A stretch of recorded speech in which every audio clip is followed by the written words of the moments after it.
날마다 쓰는 나의 신앙일기 TV 데일리 큐티 나무 향기입니다. 오늘은 11월 1일 화요일입니다. 오늘 함께 큐티할 성경 본문은 사도행전 13장 24절에서 31절입니다. 그가 오시기에 앞서 요한이 먼저 회개의 세례를 이스라엘 모든 백성에게 전파하니라. 요한이 그 달려갈 길을 마칠 때 말하되 너희가 나를 누구로 생각하느냐?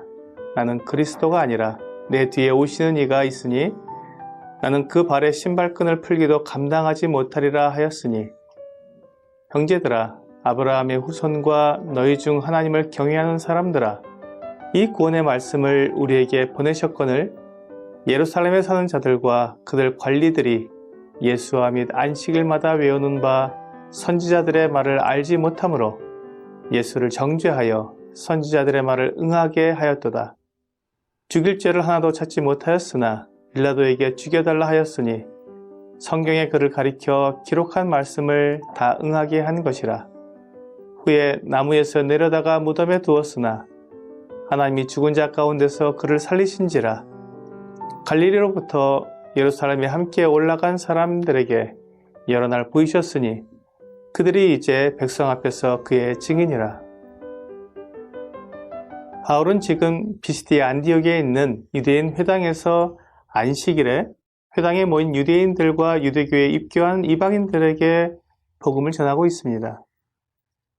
바울이 전하고 있는 복음의 핵심은 예수 그리스도께서 하나님이 약속하신 구주시라는 것입니다.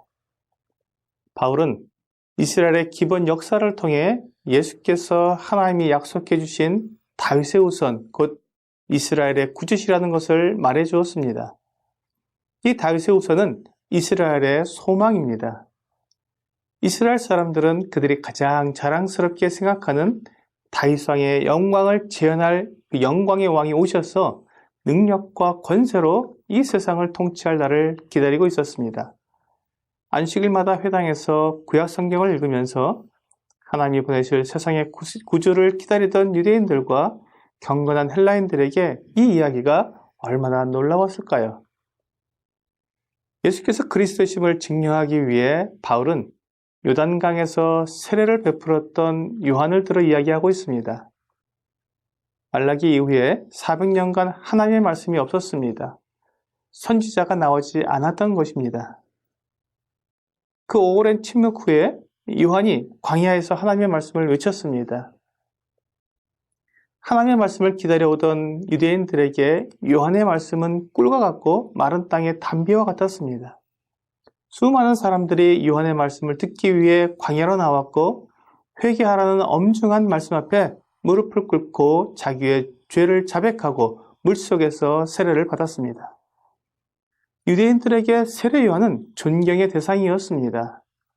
그는 선지자로서 살았고 선지자로서의 죽음을 맞았습니다.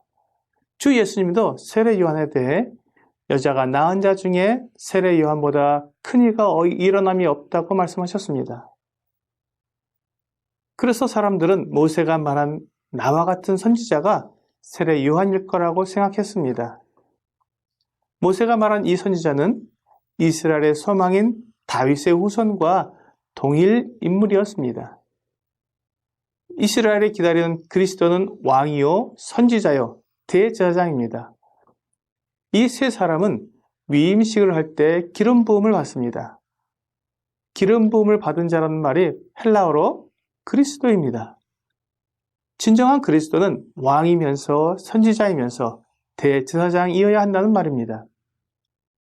이 세 가지 직분을 다 수행할 수 있는 사람이 하나님이 보내신 구원자입니다. 세례 요한은 하나님이 보내신 선지자는 맞지만 그 선지자는 아니었습니다.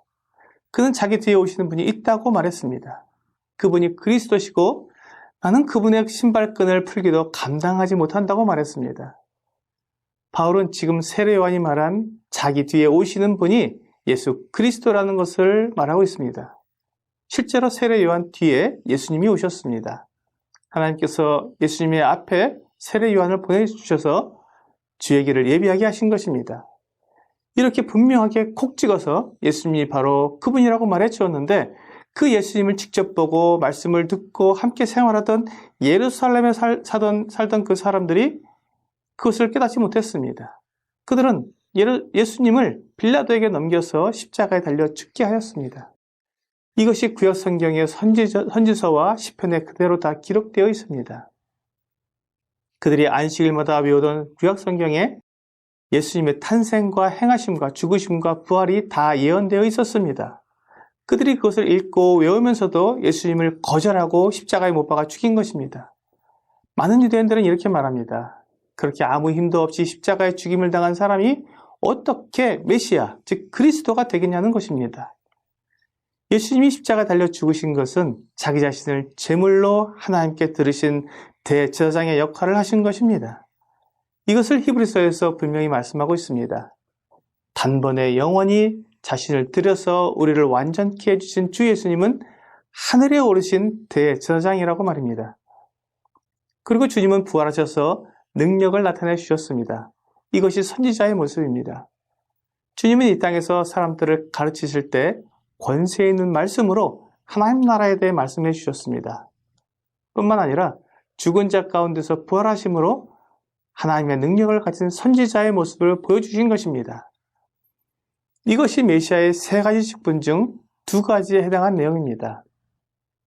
마지막으로 예수님이 왕으로 오실 것입니다. 주님께서 재림하실 때 철장을 가지고 만국을 다스리실 것입니다. 주님은 대제사장이시요 그 선지자요 영광의 왕이십니다. 그러므로 주님이 바로 참된 그리스도이십니다. 이것이 성경에 기록된 그대로 주님께서 우리에게 보여주신 주님의 참 모습입니다. 바울은 조금 더 망설임 없이 예수님께서 그리스도이심을 말하고 있습니다. 왜냐하면 그가 부활하신 주님을 직접 만나보았기 때문입니다. 더 이상 설명이 필요 없습니다. 사람들이 아무리 옳으니 그르니 말해도 부활하신 주님을 직접 보았기 때문에 분명하게 예수님을 그리스도라고 말할 수 있는 것입니다. 바울 외에도 많은 사람들이 부활하신 주님을 직접 보았습니다. 그들이 바로 증인들입니다. 그 증인들에 의해 이 복음이 기록되고 전파되어서 지금 우리가 예수님을 믿을 수 있게 된 것입니다. 오늘의 적용 질문을 보겠습니다. 성경을 읽을 때 하나님께서 무슨 말씀을 하시는지 그 내용을 정확히 알고 읽습니까? 많은 사람들이 성경을 읽지만 그 내용을 알지 못한 채 읽기 때문에 하나님을 오해하고 복음을 믿지 못하게 됩니다. 하나님께 성경을 이해할 수 있게 해달라고 기도하면서 읽으십시오. 그러면 성령님께서 우리의 눈을 밝혀주셔서 성경의 내용을 이해할 수 있게 도와주십니다. 때로는 책을 통해서, 때로는 다른 성도들과 교제를 통해서, 때로는 설교를 통해서 내가 읽은 성경의 내용을 이해하게 도와주십니다. 이렇게 성경의 내용을 이해할 때 하나님의 뜻대로 살아갈 수 있습니다. 오늘도 살아계신 하나님의 말씀으로 승리하는 여러분 되시기를 기도합니다.